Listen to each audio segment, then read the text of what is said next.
બેટા વાત અત્યારે નહીં સમજાય, પણ તારી જેમ બધા જ લોકો અડધું પીધીને આખો ગ્લાસ ઢોળી દીધું તો આપણી આસપાસનું બધું જ પાણી ખૂટી જશે, સમજી? હા બા, હવેથી હું પાણીનો બગાડ નહીં કરું. હા ચાલ ત્યારે હું ખેતરે જાઉં છું. હા.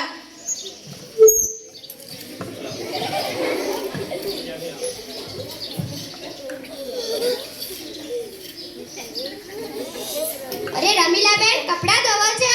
હા. આ નળ તો બંધ કરો, જો તો ખરા એમના એમ પાણી વહી જાય છે.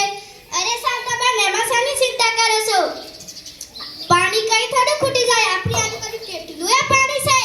અરે રમીલાબેન, તમે જે કહો છો તે જોતા તો તમારી આસપાસનું બધું જ પાણી ખૂટી જશે, માટે પાણીનો વિવેકપૂર્વક ઉપયોગ કરો. સારું શાંતાબેન, હવે હું પાણીનો બગાડ નહીં કરું. હા, અને જરૂરિયાત મુજબ પાણીનો ઉપયોગ કરીશ. હા ચાલો ત્યારે હું જાઉં છું.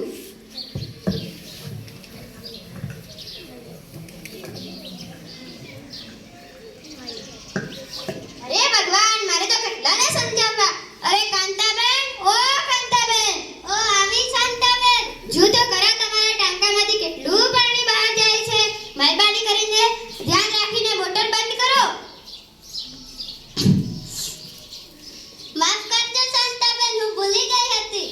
આપણી આ ભૂલ આપણી આવનારી પેઢીને કેટલી નડશે ખબર છે? આજે આ રીતે આપણે પાણીનો બગાડ કરીશું તો આપણા આવનારા ભવિષ્યમાં પાણીની તંગી સર્જાશે. લોકો પાણી માટે તડપશે. કદાચ પાણી માટે ત્રીજું વિશ્વ યુદ્ધ પણ થઈ જાય. પાણીનો બગાડ કરશો નહીં, નહીંતર આપણા ભવિષ્યમાં આવનારા ભવિષ્યનું શું? સાચી વાત છે શાંતાબેન.